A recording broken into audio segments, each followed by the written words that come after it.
ಪ್ರಬುದ್ಧ ಕಲ್ಯಾಣ ಕರ್ನಾಟಕ ನ್ಯೂಸ್ಗೆ ಸ್ವಾಗತ. ಇಂಡಿ ಪಟ್ಟಣದ ಶ್ರಮಿಕ ವರ್ಗದವರ ಆರ್ಥಿಕ ಭದ್ರತೆ ಹಾಗೂ ಹಿತರಕ್ಷಣೆಗಾಗಿ ಶ್ರಮಿಸಲಿರುವ ಬೀದಿ ಬದಿ ವ್ಯಾಪಾರಸ್ಥರ ಸಂಘವನ್ನು ಶಾಸಕ ಯಶವಂತರಾಯಗೌಡ ಪಾಟೀಲ್ ಅವರು ಉದ್ಘಾಟಿಸಿ, ಬೀದಿ ಬದಿ ವ್ಯಾಪಾರಸ್ಥರು ಸಮಾಜದ ಅವಿಭಾಜ್ಯ ಅಂಗ. ಬಿಸಿಲು ಮಳೆ ಎನ್ನದೇ ಜನಸಾಮಾನ್ಯರಿಗೆ ಸೇವೆ ನೀಡುವ ಇವರ ಬದುಕು ಹಸನಾಗಬೇಕು. ಸರ್ಕಾರದ ಸೌಲಭ್ಯಗಳು ಪ್ರತಿಯೊಬ್ಬ ವ್ಯಾಪಾರಸ್ಥರಿಗೂ ತಲುಪುವಂತಾಗಲು ಈ ಸಂಘಟನೆ ಸಹಕಾರಿಯಾಗಲಿದೆ ಎಂದು ಆಶಯ ವ್ಯಕ್ತಪಡಿಸಿದರು. ಅಲ್ಲದೆ ವ್ಯಾಪಾರಸ್ಥರ ಸಮಸ್ಯೆಗಳಿಗೆ ಸ್ಪಂದಿಸಲು ತಾವು ಸದಾ ಸಿದ್ಧರಿರುವುದಾಗಿ ಭರವಸೆ ನೀಡಿದರು. ವ್ಯಾಪಾರಸ್ಥರು ರಸ್ತೆಯ ಮೇಲೆ ತಮಗೂ ರಸ್ತೆ ಸವಾರರಿಗೂ ತೊಂದರೆ ಆಗದ ರೀತಿ ಬದಿಗೆ ಕೂತು ವ್ಯಾಪಾರವನ್ನ ಮಾಡಬೇಕು. ಪ್ರತಿಯೊಬ್ಬರಿಗೂ ನಾವು ಒಂದು ಒತ್ತುವ ಗಾಡಿ, ಒಂದು ಛತ್ರಿಯ ವ್ಯವಸ್ಥೆಯನ್ನ ಮಾಡಿಸಿಕೊಡುತ್ತೇವೆ. ಮೊದಲು ಸ್ವಚ್ಛತೆಗೆ ಆದ್ಯತೆ ಕೊಡಬೇಕು. ವ್ಯಾಪಾರಸ್ಥರು ಬರುವಾಗ ಕಸವನ್ನ ರಸ್ತೆ ಮೇಲೆ ಎಸೆಯದೆ ಒಂದು ಚೀಲವನ್ನ ತಂದು ಆ ಕಸವನ್ನ ಕಸ ವಿಲೇವಾರಿ ವಾಹನಗಳಿಗೆ ಹಾಕಬೇಕು ಎಂದು ವ್ಯಾಪಾರಸ್ಥರಲ್ಲಿ ಮನವಿ ಮಾಡಿಕೊಂಡರು. ಸಂಘದ ಉದ್ದೇಶ ಒಳ್ಳೆಯದಾಗಿರಬೇಕು.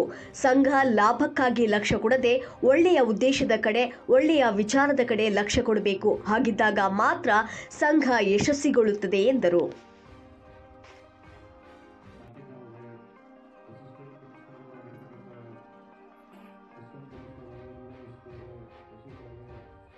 ಕೊರತೆ, ಕಿರುಕುಳ ಹಾಗೂ ಮೂಲಭೂತ ಸೌಕರ್ಯಗಳ ಬಗ್ಗೆ ಶಾಸಕರ ಗಮನ ಸೆಳೆದರು.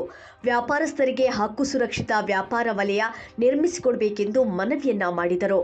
ಕಾರ್ಯಕ್ರಮದಲ್ಲಿ ಸ್ಥಳೀಯ ಕಾಂಗ್ರೆಸ್ ಮುಖಂಡರು ಹಾಗೂ ಕಾರ್ಯಕರ್ತರು ಭಾಗವಹಿಸಿ ಬೀದಿ ವ್ಯಾಪಾರಸ್ಥರ ಹೋರಾಟಕ್ಕೆ ಬೆಂಬಲ ಸೂಚಿಸಿದರು. ಸಂಘದ ಪದಾಧಿಕಾರಿಗಳು ವ್ಯಾಪಾರಸ್ಥರ ಹಿತ ಕಾಯುವಲ್ಲಿ ಸಂಘಟಿತರಾಗಿ ಕೆಲಸ ಮಾಡುವುದಾಗಿ ಪಣ ತೊಟ್ಟರು.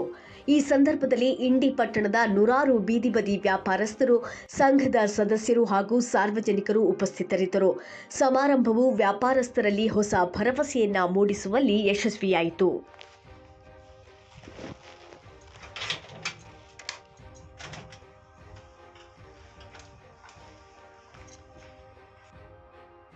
ಈಗ ಇದು ಇರ್ಬೇಕಂದ್ರೆ ಇವೆಲ್ಲ ಸ್ಮರಣೆಗಳನ್ನ ಮಾಡ್ಬೇಕಾಗ್ತದೆ.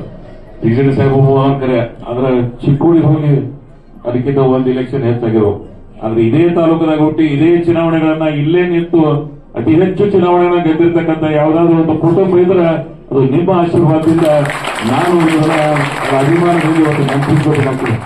ಒಂದೇ ಮಂತಂದ್ರೆ 35 ವರ್ಷ ಊಟ ಹಾಕೋದು ಬೇಸರ ಆಗ್ತದೆ. 5 ಆಗದಾಗೆ ನೆಕ್ಸ್ಟ್ ಟೈಮ್ ನೋಡೋದು ಬೇರೆ ಅಂತ 35-40 ವರ್ಷ ಸುದೀರ್ಘ ಎಲ್ಲ ಜಾತಿ ಜನಾಂಗಗಳು ಪ್ರೀತಿ ವಿಶ್ವಾಸ ತೋರಿಸಿದ್ದಾರೆ. ಅದಕ್ಕೆ ಆ ಋಣ ನನ್ನ ಮೇಲನ. ಎಲ್ಲಕ್ಕಿಂತ ಬಡವರು ಹೆಂಗ ಹೆಚ್ಚಿಗೆ ಸ್ಟ್ರೈಕ್ ರೇಟ್ ಅವಲ್ಲ, ಗೆಲುವಿಂದ ಹೆಚ್ಚಿನ ಸ್ಟ್ರೈಕ್ ರೇಟ್ ಯಾರ್ದಿರ್ತದಂದ್ರೆ ಎಲ್ಲಾ ಸಮಾಜದ ಬಡವರು ಏನದಾರ ಅವರು ನನ್ನ ಪರವಾಗಿ ಅದಾರ ಅಂತ ಹೇಳಿ, ಅದಕ್ಕೆ ನಾನು ಬಡವರ ಪರವಾಗಿ ಬಹಳ ಸಮೀಪಕ್ಕೆ ಹೋಗ್ತಕ್ಕಂಥ ಪ್ರಯತ್ನ ಮಾಡ್ತಿರ್ತೀನಿ. ಯಾಕಂತ ಕೇಳಿದ್ರೆ ದೇವರು ಎಲ್ಲಿ ಇಲ್ಲ, ಇಲ್ಲೆಲ್ಲ ಮೌಲಾನ ರೋಗ. ದೇವರು ಎಲ್ಲಿ ಅದಾನಂದ್ರ ಬಡವ್ರ ಬಲ್ಲಿ ಅದಾನ. ಯಾರು ಅಶಕ್ತರದಾರ, ಯಾರಿಗೆ ಧ್ವನಿ ಇಲ್ಲ, ಯಾರು ಸಮಾಜದಿಂದ ಕಡೆಗಣಿಸೋದ್ರ ಅಲ್ಲಿ ನಾನು ಇನ್ನಾಗಿ ಒಂದು 2 ತಾಯಿಯಂದ್ರೆ ನಮಸ್ಕಾರ ಮಾಡೋರು. ಅವರೆಲ್ಲ ನಮ್ಮ ಬಂಧು ಬಳಗ.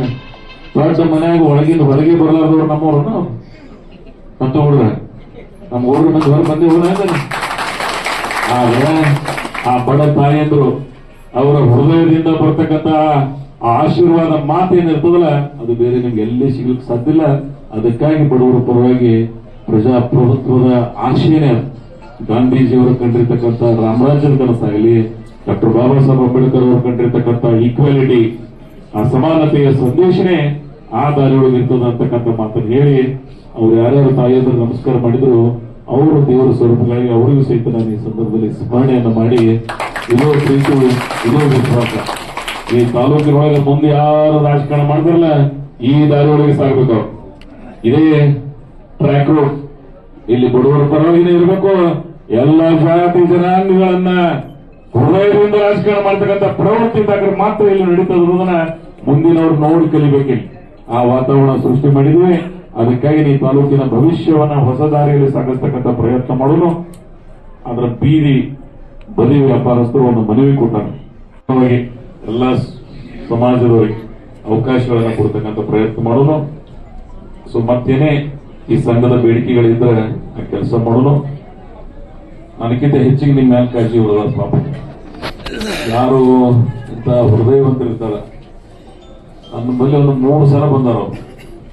ಮೊನ್ನೆ ಹೈವೇ ಬಂದು ಸ್ವಲ್ಪ ನಮಗೆ ಸಮಸ್ಯೆ ಆಗತ್ತದ, ಅಧಿಕಾರಿಗಳಿಗೆ ಹೇಳ್ರಿ ಅಂತೇಳಿ ನಾನು ಅವ್ರಿಗೆ ಸೂಕ್ಷ್ಮವಾಗಿ ಹೇಳಿದೆ.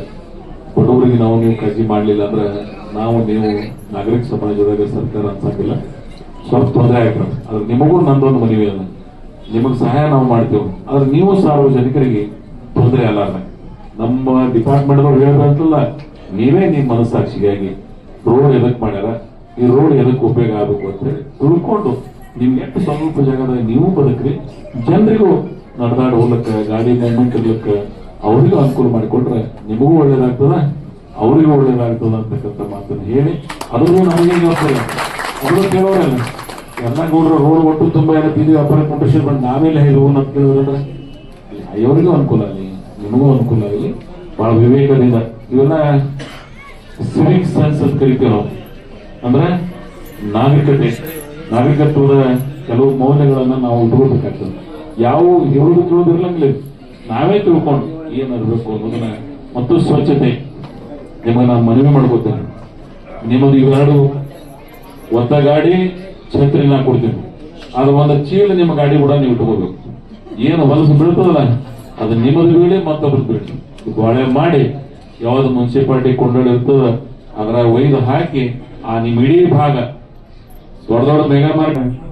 ಅದಕ್ಕೆ ಭಗವಾನ್ ರಿಯಾಜ್ ಭಗವಾನ್ ಏನದಾರ ಈ ಸಂಘದ ಅಧ್ಯಕ್ಷರಾಗಿದ್ದಾರೆ. ನಿಮಗೆ ನಮ್ಮೆಲ್ಲರ ಪರವಾಗಿ ಶುಭಾಶಯಗಳನ್ನು ಕೋರಿ ನಿಮ್ಮ ನೇತೃತ್ವದಲ್ಲಿ ಈ ಬಡವರಿಗೆ ಅನೇಕ ಒಳ್ಳೆಯ ಕಾರ್ಯಕ್ರಮಗಳನ್ನ ನಿಮ್ಮ ಸಂಘದ ಮುಖಾಂತರ ಮಾಡಿ ನಾವು ನಮ್ಮ ಸರ್ಕಾರದ ಮುಖಾಂತರ ನಿಮ್ಮ ಜೊತೆಗೆ ಇರ್ತೀವಿ. ನಮ್ಮ ಪಕ್ಷವು ನಿಮ್ಮ ಜೊತೆಗೆ ಇರ್ತದೆ ಅಂತಕ್ಕಂಥ ಮಾತನ್ನು ಹೇಳಿ ಒಂದು ಸನ್ಮಾನ ನಮ್ಮ ಯಮನಾಜಿ ಸಾರಥ್ಯರು ಹೇಳಿದಾಗ ಒಂದು ಸನ್ಮಾನ ಮಾಡ್ತಕ್ಕಂಥ ಪ್ರಯತ್ನ ನಾವು ಮಾಡೋಣ. ಯಾರು ಅಧಿಕಾರ ಸ್ವೀಕಾರ ಮಾಡ್ತಾರ ಅವರಿಗೆ ಅಧಿಕಾರದ ಪದಗ್ರಹಣ ಮಾಡ್ತಕ್ಕಂಥ ಸಮಾರಂಭ ಇದೆ. ಸೊ ಆ ಬಡವರ ಪರವಾಗಿ ರಿಯಾಜ್ ಭಗವಾನ್ ಅವರು ಕಳಕಳಿಯಿಂದ ಶ್ರಮಿಸಲಿ. ನಿಮ್ಮ ಅಧ್ಯಕ್ಷತೆಯೊಳಗೆ ಇಲ್ಲೊಂದು ಬೀದಿ ಏನು ಬದಿ ಬೀದಿ ವ್ಯಾಪಾರಸ್ಥರದಾರ ಅವರಿಗೆ ನಾನು ಅಗತ್ಯವಾದ ಕಾರ್ಯಕ್ರಮ ಮಾಡೋಣ ಅಂತ ಹೇಳಿ ನನ್ನ ಆಸೆ. ನಮ್ಮೆಲ್ಲರಿಗೂ ಇನ್ನೊಮ್ಮೆ ಶುಭಾಶಯಗಳನ್ನು ಕೋರಿ ನನ್ನ 4 ಮಾತುಗಳನ್ನು ಮುಗಿಸ್ತಾ ಇದ್ದೀನಿ. ಜೈ ಹಿಂದ್, ಜೈ ಕರ್ನಾಟಕ. ದೇವ ಲೀಲೆಯೂ ಕಾಣೆ, ಕರ್ಮ ಜಾಲವೂ ಕಾಣೆ, ಯಾವುದೇನೇ ಇರಲಿ ಬುದ್ಧಿ ಆಸೆಗನ ಮಾತು, ಪ್ರೀತಿ ಅಂತ ವಸ್ತು ಭವದಲ್ಲಿ ಕಾಣೆ ಎಂಬಂತೆ ಅಧಿಕಾರ ಶಾಶ್ವತವಲ್ಲ, ನಿಮ್ಮ ಪ್ರೀತಿ ವಿಶ್ವಾಸ ಶಾಶ್ವತ ಅಂತಕ್ಕಂಥ ವಿಚಾರಧಾರೆಯನ್ನು ವ್ಯಕ್ತಪಡಿಸಿರ್ತಕ್ಕಂಥ ಮಾನ್ಯ ಶ್ರೀ ಯಶವಂತರಾವ್ ಪಾಟೀಲ್ ಸಾಹೇಬರಿಗೆ ತುಂಬುರುವಾದ ಧನ್ಯವಾದಗಳನ್ನ ಸಲ್ಲಿಸ್ತಾ ಇದ್ದೇನೆ. ಹಾಗೇನೆ ಇವರ ಜೊತೆ ರಿಯಾಜ್ ಅಹಮದ್ ಭಾಗವಾನ್ ಅವರ ಜೊತೆಗೆ ಲಕ್ಕಪ್ಪ ಪೂಜಾರಿ ಅವರು ಇವರು ಈ ಒಂದು ಭೂಬಾಳಿಕೆ ಗುತ್ತಿಗೆದಾರರು ಬಹಳಷ್ಟು ಶ್ರಮವನ್ನು ವಹಿಸಿದ್ದಾರೆ. ಅವರನ್ನ ಕೂಡ ಮೊನ್ನೆ ಶಾಸಕರು ಸನ್ಮಾನಿಸಬೇಕು ಅಂತ ಹೇಳಿ ವಿನಂತಿಸ್ತಾ ಇದ್ದೇನೆ. ಹಾಗೇನೆ ಅಮೀರ್ ಪಠಾಣ್ ಅವರು, ಹಾಗೇನೆ ಮುಸಾ ಅಲಿ ಬಾಗ್ವಾ ಕಾರ್ಯದರ್ಶಿಗಳು ತಾವು ಮಾನ್ಯ ಶಾಸಕರ ಪರವಾಗಿ ಸನ್ಮಾನವನ್ನ ಸ್ವೀಕಾರ ಮಾಡಿಕೊಳ್ಬೇಕು ಅಂತ ಹೇಳಿ ವಿನಂತಿಸ್ತಾ ಇದ್ದಾವೆ. ಜೋರಾದ ಚಪ್ಪಾಳೆ ತಡಬೇಕು. ಈ ಸಂಘ ಅಂತಕ್ಕಂಥದ್ದನ್ನ ಒಕ್ಕಟ್ಟಾಗಿರ್ತದ ಅದು ಯಶಸ್ವಿ. ಸಂಘ ಹುಟ್ಟದಲ್ಲ ಅವತ್ತು ಒಕ್ಕಟ್ಟಿರ್ತೀವಿ. ಕೆಲವು ದಿನ ಆಗನ ಚಾಲು ಆಗ್ತದ ಮಗನ ಜೋಳ, ಅದು ಸಾಣದಿರ್ಲಿ ದೊಡ್ಡದಿರ್ಲಿ, ಅದಕ್ಕೆ ಸಂಘ ಒಕ್ಕಟ್ಟಿರ್ಬೇಕು. ಸಂಘ ಲಾಭದ ಕಡೆ ಲಕ್ಷ್ಯ ಕೊಡೋದಿಲ್ಲ, ಒಳ್ಳೆಯ ಉದ್ದೇಶ ಕಡೆ ಲಕ್ಷ್ಯ ಕೊಡಬೇಕು, ಒಳ್ಳೆಯ ವಿಚಾರಗಳೇ ಲಕ್ಷ್ಯ ಕೊಡಬೇಕು. ಅಂದಾಗ ಆ ಸಂಘ ಯಶಸ್ವಿ ಆಗ್ತದೆ. ಇದು ಬಡವರ ಸಂಘ. ಇಲ್ಲಿ ರೊಕ್ಕ ಇಲ್ಲ, ಇಲ್ಲಿ ಪ್ರೀತಿ ಇಷ್ಟೇ ದೊಡ್ಡದು. ರೊಕ್ಕ ಇದ್ದವ್ರ ಬಲ್ಲಿ ಪ್ರೀತಿ ಕಮ್ಮಿ ಇರ್ತದೆ, ಅದನ್ನು ಹೇಳ್ತೀನಿ. ನಿಮ್ಮ ಬಡವರ ಬಲ್ಲಿನೇ ಪ್ರೀತಿ ಹೆಚ್ಚಿಗಿರೋದು. ಈ ಸಂಘದವರು ನಿಮ್ಮ ಪ್ರೀತಿಯನ್ನ, ನಿಮ್ಮ ವಿಶ್ವಾಸವನ್ನ, ನಿಮ್ಮ ಪ್ರಾಮಾಣಿಕತೆ ಮತ್ತು ಬಡವರ ಬಲ್ಲೇ ಪ್ರಾಮಾಣಿಕತೆ ಅದ. ನೀವು ಯಾರು ಶ್ರೀಮಂತ ಬಲ್ಲಿ ಹೋದ್ರೆ ಕಡಿಮೆ ಪ್ರಾಮಾಣಿಕತೆ, ಅಲ್ಲಿ ಅದರ ಕೆಲವರು ಅದರ ಪ್ರಾಮಾಣಿಕತೆ ಹೆಚ್ಚಿಗೆ ಎಲ್ಲಿ ಅದ ಅಂದ್ರೆ ಬಡವರ ಬಲ್ಲಿ ಅದ. ಯಾವುದಾರ ವಸ್ತುವನ್ನ ನೋಡಿ ಬಡವರು ಬರತಕ್ಕಂಥ ಪ್ರವೇಶ ಕಾಣಿಸುತ್ತಂದ್ರೆ ಹುಡುಕಿ ತಂದು ಕೊಡೋದ. ಸೊ ಅದಕ್ಕೆ ಆ ಬಡವರು ನಿಮ್ಮ ಕಣ್ಣಿಗೆ ಕೊಡೋರು, ಅದ್ರ ಮ್ಯಾಗಿನವ್ರ ಕಣ್ಣಿಗೆ, ಹೃದಯವಂತರ ಕಣ್ಣಿಗೆ ಅವರೇ ನಿಜವಾದಂತ ಶ್ರೀಮಂತರು ಅಂತಕ್ಕಂಥ ಮಾತನ್ನ ನಾನು ಈ ಸಂದರ್ಭದಲ್ಲಿ ಅಂತ ಬಡವರ ಪರವಾದಂತ ಈ ಕಾರ್ಯಕ್ರಮಕ್ಕೆ ನನಗೆ ಕರೆಸಿ ನಾನು ಬಹಳ ದೊಡ್ಡ ದೊಡ್ಡ ಕಾರ್ಯಕ್ರಮ ಮಾಡ್ತೇನೆ. ಅದ್ರ ಬಡವರ ಕಾರ್ಯಕ್ರಮ ಬಂದು ನಿಮ್ಮ ಜೊತೆಗೆ 4 ಸಮಯ ಕಳಲಿಕ್ಕೆ ನಾವು ಅವಕಾಶ ಮಾಡಿಕೊಟ್ಟಿರಿ. ನಿಮಗೆ ನಾನು ವಿಶೇಷವಾದಂತಹ ಅಭಿನಂದನೆಯನ್ನ ಸಲ್ಲಿಸಿ ಈ ದೇಶ ಬಡವರ ಮುಕ್ತ ಆಗಬೇಕು. ನಿನ್ನೆ ಒಂದು ಘೋಷಣೆ ಮಾಡಿದೀವಿ ನಾವು, ಬಾಲ್ಯ ವಿವಾಹ ಮುಕ್ತ ಆಗ್ಬೇಕು ಈ ದೇಶ. ನಿನ್ನೆ ಆ ದಿನಾಚರಣೆ ಮಾಡಿದೀವಿ, ನಿನ್ನೆ ಕಾರ್ಯಕ್ರಮ ಮಾಡಿದೀವಿ ಇಂಡಿ ಒಳಗೆ. ಹಂಗ ಬಡತನ ನಿರ್ಮೂಲನೆ ಆಗ್ಬೇಕು ಈ ದೇಶದ. ಅಂದಾಗ ನಮ್ಮ ದೇಶ ಸ್ವಾಭಿಮಾನದಿಂದ ಬದುಕಲಿಕ್ಕೆ ಸಾಧ್ಯ ಆಗ್ತದೆ. ಒಂದೇ ಮಾತ್ರ 150 ವರ್ಷ ಎಂದಕ್ಕೆ ನೋಡ್ರಿ, ಸ್ವಾಮಿ ವಿವೇಕಾನಂದರಿಗೆ 150 ವರ್ಷ ಆಗಕ್ಕೆ ಹ್ಯಾಂಗ ರೀತಿ ಇಡೀ ದೇಶ ಕಾರ್ಯಕ್ರಮ ಮಾಡುತ್ತೆ. ಬಂಕಿಮ್ ಚಂದ್ರ ಚಟರ್ಜಿ 150 ವರ್ಷದ ಹಿಂದೆ ಈ ದೇಶದ ಸ್ವಾತಂತ್ರ್ಯ ಸಂಗ್ರಾಮದಲ್ಲಿ ಅವರೇನೊಂದು ಅಡಿಪಾಯ ಇಟ್ಟು ಹೋಗಿದ್ರು, ಅದನ್ನ ಸದಾ ನಾವೆಲ್ಲ ನೆನಪಿಸ್ಕೋಬೇಕಾಗ್ತದೆ. ಯಾವುದೇ ಕಾರ್ಯಕ್ರಮ ಈ ಒಂದು ವರ್ಷ ನಡೀತಾವಲ್ಲ, ಅಲ್ಲಿ ಒಂದೇ ಮಾತ್ರವನ್ನ ಹಾಡಿಸ್ತಕ್ಕಂಥ ಪ್ರಯತ್ನ ಕೇಂದ್ರ ಸರ್ಕಾರ ಮಾಡಬೇಕಾಗಿತ್ತು ನನ್ನ ಪ್ರಕಾರ. ಯಾಕಂತ ಕೇಳಿದ್ರೆ ಅದ್ರ ನಮ್ಮ ಇತಿಹಾಸಕಾರರು ಏನೋ ಪುರುಷರದಾರ, ಅವರು ಏನ್ ಇಟ್ಟು ಹೋಗಿದಾರ, ಅದು ಬಿಟ್ಟು ಹೋಗಿದಾರ, ಅದನ್ನ ಸ್ಮರಿಸ್ಕೋಬೇಕಾಗ್ತದೆ. ಗಾಂಧೀಜಿಯವರ ಹೆಸರಿಗೆ ಕಳಂಕ ತರಲಾಗದಾರ. ನರೇಗಾ, ಮನೇರೇಗಾ ಇವತ್ತೇನಾಗಲಾಗ್ತದ ಅಂದ್ರೆ ಬೇರೆ ಹೆಸರು ಕೊಟ್ಟಿದ್ದಾರೆ. ಬೇರೆ ಹೆಸರು ಕೊಟ್ಟರು ಯೋಜನೆಗಳು ಮಾಡ್ಲಿ, ನಮಗೆ 10 ಯೋಜನೆ ಮಾಡ್ಲಿ.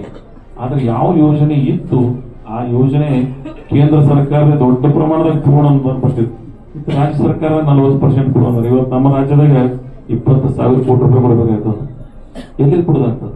ಆ ಯೋಜನೆನೇ ಬಂದಾಗ್ಬಿಡ್ತದೆ. ಈಗ ಸೊ ಇಂಥವು ಯಾವುದೇ ಕೇಂದ್ರ ಮತ್ತು ರಾಜ್ಯ ಸರ್ಕಾರಗಳು ಜನರ ಪರವಾಗಿ ನೋಡಿ ನಾಚಿಕೆಳಿಬೇಕು, ಹಂಗೆ ಮೇಂಟೈನ್ ಮಾಡಬೇಕು ಅಂತಕ್ಕಂಥ ಮಾತನ್ನು ಹೇಳಿ ಸ್ವಚ್ಛ ಭಾರತ್ ಗಾಂಧೀಜಿ ಏನು ಪ್ರತಿಪಾದನೆ ಮಾಡಿದಾರೆ, ಆ 2 ಚಸ್ಮಾ ಗೊತ್ತಿದ್ರು, 2 ಚಸ್ಮಾ ಕನಸಲ್ಲಿ ಒಂದರ ಸ್ವಚ್ಛ ಒಂದರ ಭಾರತ್. ಸ್ವಚ್ಛತೆ ಯಾಕಂದ್ರೆ ರೋಗ ರುಜುಡಿ ಬಡವರಿಗೆ ಹೆಚ್ಚಿಗೆ ರೋಗ ಕಾಣ್ತಾವ. ಕಾರಣ ಏನಂದ್ರೆ ಸ್ವಚ್ಛತೆ ಇಲ್ಲ ಪಟ್ಟಿದೆ. ಅದಕ್ಕೆ ನನ್ನ ಕಡೆ ಪ್ರಾರ್ಥನೆ, ನಿಮ್ಮ ಆರೋಗ್ಯ ಸಂಪತ್ತು ಬಹಳ ಮುಖ್ಯ. ದುಡಿಯುವ ವರ್ಗ ನೀವು ಪ್ರತಿ ದಿವಸ ನೀವು ದುಡಿದ್ರೆ ನಿಮ್ಮ ಹೊಟ್ಟಿ ನಡೀತದೆ. ಅಂತ ಬಡವ ವರ್ಗಕ್ಕೆ ನನ್ನ ಕಳ್ಕಳಿ ವಿನಂತಿ, ನಿಮ್ಮ ಆರೋಗ್ಯ ಸಂಪತ್ತನ್ನ ರಕ್ಷಣೆ ಮಾಡ್ಕೊರಿ. ಸ್ವಚ್ಛತೆಯ ಪ್ರದೇಶವನ್ನ ಸ್ವಚ್ಛವಾಗಿಡಿ. ಇಂಡಿ ನೋಡಿ ಮಂತವ್ರು ಅನ್ಬೇಕು, ಎಷ್ಟು ಸ್ವಚ್ಛತೆ ಇಟ್ಟಾರಪ್ಪ ಇಂಡಿಯವರು, ಅದ್ರಾಗ ಬೀದು ವ್ಯಾಪಾರಸ್ಥರು ಎಷ್ಟು ಸ್ವಚ್ಛತೆ ಇಟ್ಟಾರ. ನಂಗೆ ನೀವೆಲ್ಲ ಬದುಕಬೇಕು ಅಂತಕ್ಕಂಥ ತಾಯಂದರಲ್ಲಿ ನಿಮ್ಮೆಲ್ಲರಲ್ಲಿ ನನ್ನ ಮನವಿಯನ್ನ ಮಾಡಿಕೊಂಡು, ಇನ್ನೊಮ್ಮೆ ನಾವು ನೀವು ಯುಗಾದಿ ಹಬ್ಬದ ಮರುದಿನ ಏಪ್ರಿಲ್ದಾಗ ಬರ್ತದೆ ಯುಗಾದಿ ಹಬ್ಬ. ಏಪ್ರಿಲ್ದಾಗೆ ಛತ್ರಿ ಬೇಕಾಗ್ತದ. ಹೀಗೆ ಕೊಡ್ತಿದ್ದೇನೆ, ಮಾರ್ಚ್ ಏಪ್ರಿಲ್ದಾಗ ಬರ್ತದ. ಬಿಸಿಲು ಯಾವಾಗ ಬೇಕಾಗ್ತದೆ ಛತ್ರಿ ಅವಾಗೇ ಬೇಕಾಗ್ತದೆ. ಛತ್ರಿ ಕೂಡ ಗಾಡಿ ಎರಡೂ ಒಮ್ಮೆ ಬೇಸಿಗೆದಿಂದ ಕೊಡ್ತಕ್ಕಂಥ ಪ್ರಯತ್ನ ನಾವು ಮಾಡೋದು ಅಂತ ಹೇಳಿ ನಾನು ಹೇಳಿ, ನಮ್ಮೆಲ್ಲ ಅಧಿಕಾರಿಗಳು ನಿಮ್ಮ ಸೇವೆ ಮಾಡ್ತಾರವರು ಎಲ್ಲ ಅತ್ಯಂತ ಕಡೆ ಅಧಿಕಾರಿಗಳದಾರ. ಇವತ್ತು ಅವರೆಲ್ಲರೂ ನಿಮ್ಮ ಸೇವೆ ಮಾಡ್ತಾರೆ. ಮತ್ತೇನೇ ಇದ್ರು ಇನ್ನೊಂದು ದಿವಸ ಬಹಳ ಜನ ನಮ್ಮ ಲೀಡರ್ಗಳು ಮಾತಾಡೋರಿದ್ರು, ನಮ್ಮ ಅಧಿಕಾರಿಗಳು ಮಾತಾಡಬೇಕಾಗಿತ್ತು. ಆದ್ರೆ ನಾನು ಒಂದು ಒತ್ತಡದಲ್ಲಿ ಇರೋದ್ರಿಂದ ದಯವಿಟ್ಟು ನೀವು ನನಗೆ ಹುಲ್ಲಕ್ಕೆ ಅವಕಾಶ ಮಾಡಿಕೊಡ್ಬೇಕಾಗ್ತದೆ. ಈ ಪರಿಸ್ಥಿತಿ ಒಳಗೆ ನೀವೆಲ್ಲ ತಿಳ್ಕೊಂಡ್ರಿ ಅಂತ ಹೇಳಿ ನಾನು ಭಾವಿಸ್ಕೊಂಡು, ಮತ್ತೇನೇ ಕೆಲಸ ಇದ್ರು ಅಧ್ಯಕ್ಷರಿಗೆ ನೀವು ಹೇಳ್ರಿ, ಅವರು ನಾವು ಕೂಡಿ ನಿಮ್ಮ ಜೊತೆಗೆ ನಾವೆಲ್ಲ ಇರ್ತೀವಿ ಅಂತಕ್ಕಂಥ ಮಾತನ್ನು ಹೇಳಿ, ಎಲ್ಲ ಆತ್ಮೀಯರು ಕೂಡಿ ಎಷ್ಟು ಶಾಲಾ ಹೋಗಿರ ಅಂತಂದಿರಿ. ಆಮೇಲೆ ನಮ್ಮ ಪೂಜಾರಿ ಭಾರಿ ಹೇಳ್ತೀವಿ ಸರ್, ನಮ್ಮೆಲ್ಲ ಎಲ್ಲ ನಮ್ಮ ಪೂಜಾರಿ ನಿನಗೆ ಪುಣ್ಯ ಆಗಲಿ. ನಿಮ್ಗೆ ಹೇಳ್ತೀವಿ ಅವರು ನೇತೃತ್ವದ ಸರ್ಕಾರದ ಮಗನ್ ಶುಭಾಶಯ. ಮಳಿ ಹೆಚ್ಚಿಗೆ ಆಗ್ಯದ, ಸುಮ್ಮನೆ ಇತ್ತು ಒಂದ್ಸಲ ಸಿದ್ದರಾಮಯ್ಯ ಸಾಹೇಬ್ ಬಂದಂದ್ರೆ ಮಳಿ ಕಮ್ಮ ಆಗ್ತೈತಿ. ಮೊದಲು ಮಳಿ ಬಿಡ್ತದಿಲ್ಲ ನಂಗೆ ಐತಿ ಸಲ, ಮಳಿನೇ ಬಿಡ್ತದಿಲ್ಲ. ಎಲ್ಲಿ ಹೆಂಗ್ ಬದುಕೋದು ಏನು ಮಳಿನೇ ಮುಗಲಿ ಹರಿದ ಅಂತ ಮುಂದೆ